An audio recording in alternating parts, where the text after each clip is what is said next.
ਤੇ ਮੇਰੇ ਬੱਚੇਦਾਨੀ ਵਿੱਚ ਰਸੋਲੀ ਕਾਫੀ ਵੱਡੀ ਸੀ। ਅਸੀਂ ਕਈ ਹਸਪਤਾਲ 'ਚ ਦਿਖਾਉਣ ਵਾਸਤੇ ਗਏ ਤੇ ਹਰ ਇੱਕ ਡਾਕਟਰ ਇਹ ਸਲਾਹ ਦਿੰਦਾ ਸੀ ਕਿ ਬੱਚੇਦਾਨੀ ਨਿਕਾਲਣੀ ਪਊਗੀ। ਫਿਰ ਸਾਨੂੰ doctor Jaipur hospital doctor Davinder ਪਰਵਾਰ ਜੀ ਨਾਲ ਮੁਲਾਕਾਤ ਸਾਡੀ ਹੋਈ। ਉਹਨਾਂ ਨੇ ਸਾਨੂੰ ਸਾਰਾ ਸਮਝਾਇਆ ਤੇ ਮੇਰੇ ਫਿਰ ਦੂਰਬੀਨ ਦੇ ਨਾਲ ਆਪਰੇਸ਼ਨ ਹੋਇਆ। ਬੱਚੇਦਾਨੀ ਮੇਰੀ ਬਿਲਕੁਲ ਠੀਕ ਹੈ ਤੇ ਅਸੀਂ ਕੱਲੀ ਰਸੋਲੀ ਕਾਫੀ ਵੱਡੀ ਸੀ ਮੇਰੀ, ਉਹਨਾਂ ਨੇ ਕੱਲੀ ਰਸੋਲੀ ਮੇਰੀ ਕੱਢੀ ਤੇ ਮੈਨੂੰ ਕੋਈ ਦਿੱਕਤ नहीं है। निके निके 3 टांके हैं ते कोई मैनू कोई तकलीफ नहीं, कोई कुछ नहीं, बिल्कुल ठीक ठाक है। कैथल के जयपुर अस्पताल में एक महिला की एडवांस सर्जरी हुई है, जिसमें जयपुर अस्पताल के जो संचालक हैं उनका दावा है कि कैथल में ये पहला केस है और ये आसपास इस तरह की जो एडवांस सर्जरी है वो नहीं होती। तो किस तरह से इन्होंने सर्जरी की है, हमारे साथ डॉक्टर DS पंवार मौजूद हैं, तो उनसे जानेंगे एडवांस सर्जरी के बारे में।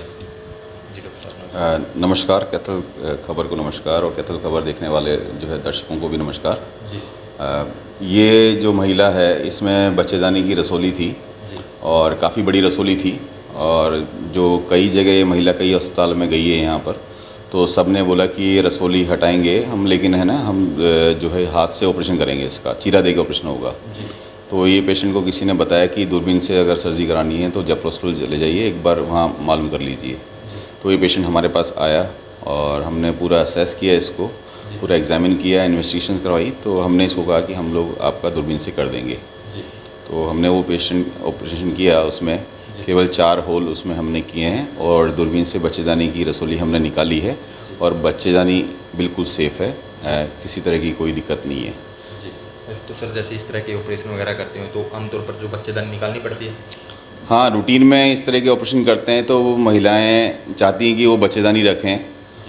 कई बार ऐसा होता है कि यंग एज होती है, बच्चे और भी चाहिए होते हैं, तो भी बच्चेदानी रखनी पड़ती है। और कई बार जो बच्चे जब न्यूली मैरिड फीमेल्स होती हैं उसमें इस रसोली की वजह से जो है मल्टीपल एबॉर्शंस होते हैं, बच्चा लग नहीं पाता है। उस केस में भी हमें ये रसोली निकालनी होती है कि जिससे बच्चा जो है जो फीमेल है वो प्रेग्नेंट हो, तो फीमेल कंसीव करने में दिक्कत आती है।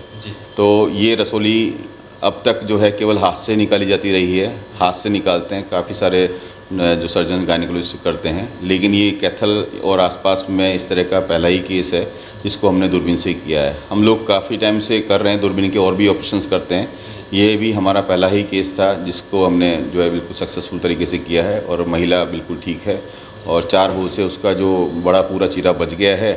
अब वो चाहे तो वो कंसीव भी कर सकती है और चाहे तो अपनी बच्चेदानी जैसे है वैसे, क्योंकि बच्चेदानी में और कोई ख़राबी नहीं है रसोली के अलावा, तो वो सेफ़ भी है। जी सर, जैसे आप बोल रहे हो अभी कैथल में पहला केस आपने भी पहला ही किया है, तो कितना रिस्क इस तरह के जो ऑपरेशन में होता है? इसमें रिस्क ऐसे होता है कि जब बच्चेदानी की रसोली से हम डील करते हैं तो बच्चेदानी की जो मांसपेशियाँ हैं उसमें रसोली जो है फिक्स होती है। इसको हमें उसको सेपरेट करके और बच्चेदानी में ब्लीडिंग हो जाने पर कई बार बच्चेदानी भी निकालनी पड़ जाती है।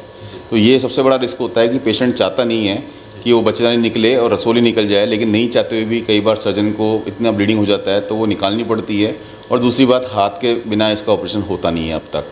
ये पूरे इंडिया में 10-12 सेंटर पे ही है जो कि दूरबीन से ये बच्चेदानी निकालने के ऑपरेशन हो रहे हैं, बाकी जगह सब जगह ये हाथ से निकाले जाते हैं।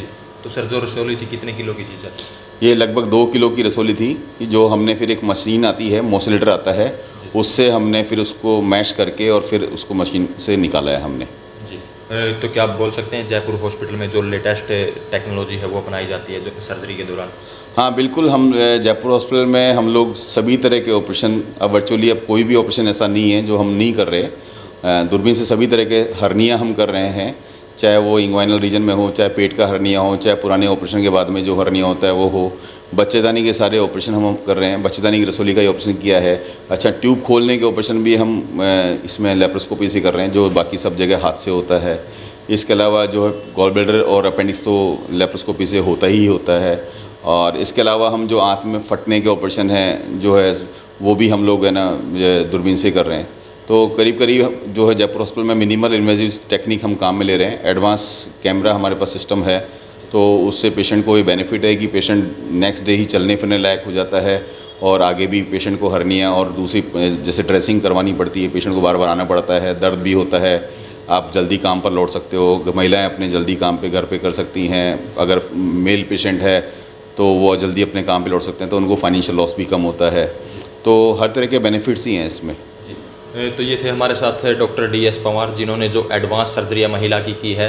तो आमतौर पर आपने आज तक देखे होंगे जो ऑपरेशन जो रसोली के साथ बच्चेदानी निकालते हैं, लेकिन ये एडवांस जो सर्जरी से बच्चेदानी महिला की शेप है और जो सिर्फ रसोली है वो निकाली है। तो आइए अब उस महिला की सुनते हैं जिस महिला का जो सफल ऑपरेशन हुआ है, उनका क्या कुछ कहना है। मेरा नाम रंजीत कौर, मैं थे खरके ਦੀ ਰਹਿਣ ਵਾਲੀ ਹਾਂ ਤੇ ਮੇਰੇ ਬੱਚੇਦਾਨੀ ਵਿੱਚ ਰਸੋਲੀ ਕਾਫੀ ਵੱਡੀ ਸੀ। ਅਸੀਂ ਕਈ ਹਸਪਤਾਲ 'ਚ ਦਿਖਾਉਣ ਵਾਸਤੇ ਗਏ ਤੇ ਹਰ ਇੱਕ ਡਾਕਟਰ ਇਹ ਸਲਾਹ ਦਿੰਦਾ ਸੀ ਕਿ ਬੱਚੇਦਾਨੀ ਨਿਕਾਲਣੀ ਪਊਗੀ। ਫਿਰ ਸਾਨੂੰ doctor Jaipur hospital doctor Davinder ਪਰਵਾਰ ਜੀ ਨਾਲ ਮੁਲਾਕਾਤ ਸਾਡੀ ਹੋਈ। ਉਹਨਾਂ ਨੇ ਸਾਨੂੰ ਸਾਰਾ ਸਮਝਾਇਆ ਤੇ ਮੇਰੇ ਫਿਰ ਦੂਰਬੀਨ ਦੇ ਨਾਲ ਆਪਰੇਸ਼ਨ ਹੋਇਆ। ਬੱਚੇਦਾਨੀ ਮੇਰੀ ਬਿਲਕੁਲ ਠੀਕ ਹੈ ਤੇ ਅਸੀਂ ਕੱਲੀ ਰਸੋਲੀ ਕਾਫੀ ਵੱਡੀ ਸੀ ਮੇਰੀ, ਉਹਨਾਂ ਨੇ ਕੱਲੀ ਰਸੋਲੀ ਮੇਰੀ ਕੱਢੀ ਤੇ ਮੈਨੂੰ ਕੋਈ ਦਿੱਕਤ ਨਹੀਂ ਹੈ। ਨਿੱਕੇ ਨਿੱਕੇ 3 ਟਾਂਕੇ ਆ ਤੇ ਕੋਈ ਮੈਨੂੰ ਕੋਈ ਤਕਲੀਫ ਨਹੀਂ, ਕੋਈ ਕੁਛ ਨਹੀਂ, ਬਿਲਕੁਲ ਠੀਕ ਠਾਕ।